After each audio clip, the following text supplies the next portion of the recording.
syukran lillah, salatu wassalamu da'iman ala nabiyyina Muhammadin sallallahu alaihi wasallam.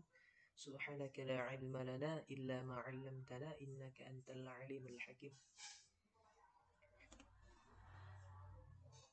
Baik, yang sama-sama kita hormati Ibu dosen pengampu mata kuliah Desain Kurikulum Pendidikan Luar Sekolah, Ibu Isma Raida MPDI, kemudian juga teman-teman yang saya banggakan. Jadi pada kesempatan kali ini saya selaku perwakilan dari kelompok 2 dan juga sebagai pemakalah, dan makalah kami akan menjelaskan mengenai komponen-komponen pokok dalam kurikulum pendidikan luar sekolah. Nah, pada pembahasan kali ini saya akan menjelaskan mengenai pengertian komponen pokok dalam pendidikan luar sekolah, kemudian komponen tujuan, isi atau materi pelajaran pendidikan luar sekolah. Baik, masuk kepada pembahasan yang pertama, yaitu pengertian komponen pokok dalam pendidikan luar sekolah. Komponen adalah bagian dari suatu sistem yang memiliki peran dalam keseluruhan berlangsungnya suatu proses untuk mencapai tujuan daripada sistem tersebut. Komponen pendidikan berarti bagian-bagian dari sistem proses pendidikan yang menentukan berhasil atau tidaknya, atau ada dan tidaknya proses pendidikan. Bahkan dapat dikatakan bahwa untuk berlangsungnya proses kerja pendidikan diperlukan keberadaan komponen-komponen tersebut. Maka dari itu, komponen pendidikan luar sekolah merupakan seluruh bagian-bagian yang terdapat dalam sistem pendidikan luar sekolah yang mendukung proses pendidikan dan menentukan berhasil atau tidaknya proses pendidikan luar sekolah. Kemudian selanjutnya yaitu komponen tujuan, isi atau materi pelajaran pendidikan luar sekolah. Komponen tujuan pendidikan luar sekolah pada taraf pelaksanaannya yaitu apa yang sudah direncanakan bersama harus dilaksanakan secara tepat. Dalam arti jangan terjadi penyimpangan-penyimpangan. Tujuan yang telah ditentukan menjadi arah, yang berarti semua potensi yang ada harus digerakkan pada satu arah, yaitu pencapaian tujuan tersebut. Nah, tujuan pendidikan luar sekolah ini yaitu yang pertama melayani warga belajar agar dapat tumbuh dan berkembang sedini mungkin dan sepanjang hayat guna meningkatkan martabat dan mutu kehidupannya. Kemudian yang kedua membina warga belajar agar memiliki pengetahuan, keterampilan, dan sikap mental yang diperlukan untuk mengembangkan diri, bekerja mencari nafkah, atau melanjutkan ke jenjang pendidikan yang tinggi. Kemudian yang ketiga adalah memenuhi kebutuhan belajar yang tidak dapat dipenuhi dalam jalur pendidikan sekolah. Nah, dalam pencapaian secara operasional, tujuan pendidikan luar sekolah memungkinkan masyarakat untuk memiliki kemampuan mengembangkan pribadi dan mengaktualisasikan diri. Kemudian kemampuan menghadapi tantangan hidup, kemudian kemampuan membina keluarga sejahtera, kemudian wawasan yang luas tentang hak dan kewajiban warga negara, dan juga kesadaran berbangsa, bernegara, dan bermasyarakat. Kemudian adapun komponen, isi, ataupun materi pendidikan luar sekolah harus mencakup karakteristik sebagai berikut. Yang pertama, pembelajaran membekali pengetahuan umum untuk masa kini dan masa depan. Jelas terlihat adanya inovasi dari tujuan pendidikan luar sekolah. Kemudian yang kedua, waktu yang dibutuhkan singkat, sehingga dapat lebih cepat digunakan dalam kehidupan. Kemudian kurikulum didasarkan pada kebutuhan warga belajar. Selanjutnya persyaratan ditentukan bersama dengan peserta didik ataupun warga belajar. Kemudian dipusatkan pada lingkungan masyarakat dengan program yang luas dan berkaitan dengan kebutuhan masyarakat. Dan yang terakhir adalah mempunyai pendekatan yang demokratis sehingga akan muncul inovasi-inovasi dalam setiap pembelajarannya. Pendidikan luar sekolah selalu terkait dengan kebutuhan manusia yang selalu berubah dan cenderung untuk timbulnya inovasi yang sangat mungkin. Nah, mungkin sekian saja yang dapat saya sampaikan. Selanjutnya akan dijelaskan oleh rekan saya yang lain. Demikian, wassalamualaikum warahmatullahi wabarakatuh. Assalamualaikum warahmatullahi wabarakatuh. Nama saya Risna Fitriani Barusaragi, NIM 0301191035. Di sini saya akan melanjutkan materi yaitu tentang komponen strategi pembelajaran pendidikan luar sekolah. Jadi, agar sebuah PLS dapat berjalan dengan baik, maka dibutuhkannya strategi. Beberapa strategi diantaranya, yang pertama, strategi didaktis. Strategi ini dilakukan seperti mengajar pada umumnya, dalam artian seperti pendidikan formal. Jadi, agar pembelajaran PLS tidak sama seperti pendidikan formal, dibutuhkannya variasi beberapa strategi lainnya. Yang kedua, strategi Sokratik. Strategi ini diambil dari seorang filosof Yunani yang bernama Sokrates. Dalam pelaksanaannya, strategi ini adanya sebuah pengarahan sejumlah soal secara urut dan logis supaya dapat mendorong peserta didik dalam pembelajaran mengikut sertakan dirinya. Yang ketiga, adanya strategi fasilitatif, yang dimana pada strategi ini seorang pendidik menjadi seorang fasilitator yang mengetahui hal-hal yang dibutuhkan dalam kegiatan pembelajaran. Yang keempat, yaitu adanya strategi eksperiensial. Dalam hal ini, strategi berdasarkan pengalaman atau realitas kehidupan. Yang kelima, yaitu strategi partisipatif. Dalam artian strategi ini, seorang pendidik mengikutsertakan peserta didik dalam proses pembelajaran yang dimulai dari tahap perencanaan, tahap pelaksanaan, dan yang ketiga tahap penilaian. Yang keenam, yaitu strategi mandiri.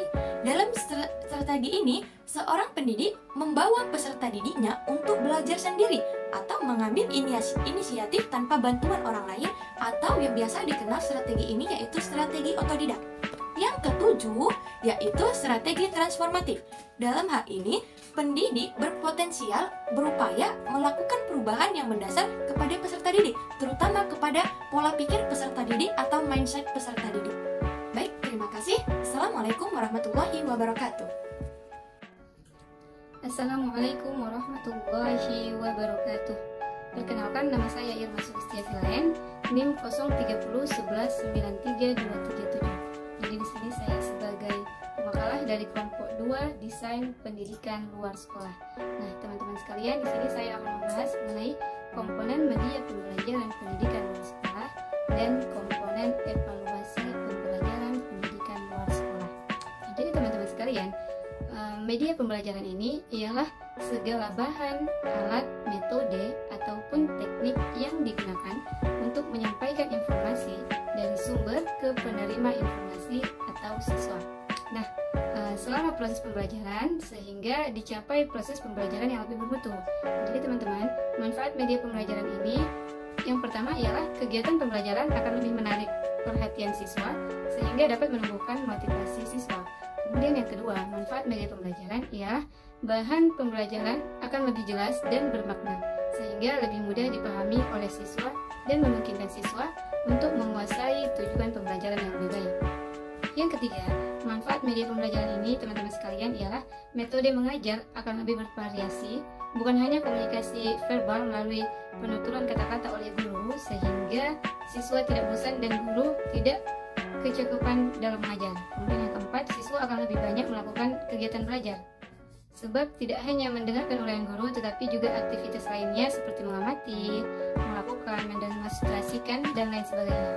Nah, yang kelima, manfaat media pembelajaran ini ialah taraf berpikir siswa akan meningkat sesuai dengan tahap perkembangan kognitif yang dimulai dari berpikir konkret menuju ke abstrak, dimulai dari taraf berpikir sederhana menuju berpikir kompleks.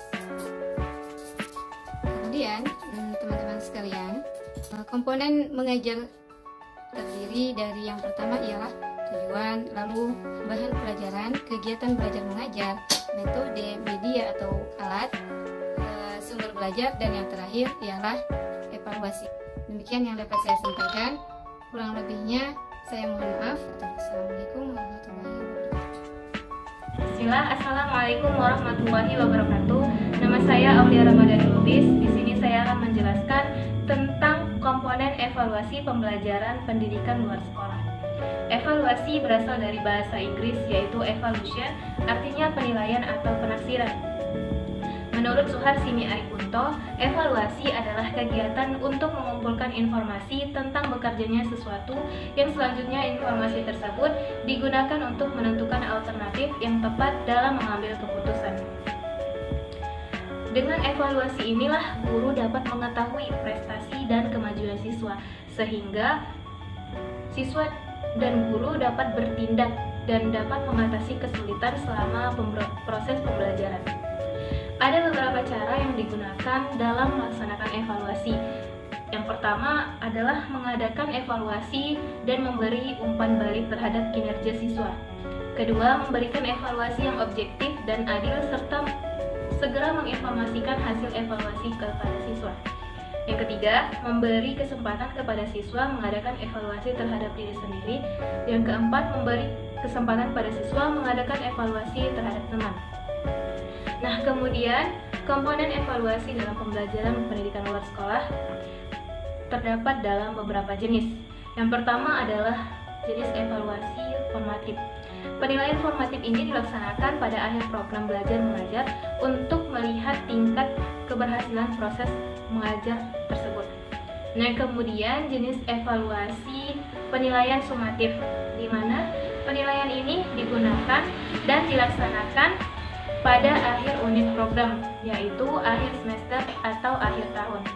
Tujuan dari evaluasi ini adalah untuk melihat hasil yang dicapai oleh para siswa, yakni seberapa jauh tujuan-tujuan kurikuler dikuasai oleh para siswa. Kemudian ada jenis penilaian diagnostik. Nah, penilaian ini bertujuan untuk melihat kelemahan-kelemahan yang terdapat dalam siswa dan faktor penyebab kelemahan tersebut. Dalam jenis evaluasi ini dilaksanakan untuk keperluan bimbingan belajar, pengajaran remedial, menemukan kasus-kasus, dan tentunya soal-soal yang disusun agar dapat ditemukan kesulitan yang dihadapi oleh para siswa untuk dicari solusinya. Kemudian jenis evaluasi penilaian selektif, yaitu penilaian yang bertujuan untuk keperluan seleksi, misalnya ujian, saringan masuk ke lembaga pendidikan tertentu. Dan yang terakhir adalah jenis evaluasi penilaian penempatan, di mana jenis evaluasi ini ditujukan untuk mengetahui keterampilan prasyarat yang diperlukan bagi suatu program, yaitu dalam program belajar dan penugasan belajar seperti yang diprogramkan sebelum memulai kegiatan belajar untuk program itu. Nah, demikianlah penjelasan tentang komponen evaluasi pembelajaran pendidikan luar sekolah yang dapat saya sampaikan. Lebih dan kurang mohonlah dimaafkan. Wassalamualaikum warahmatullahi wabarakatuh.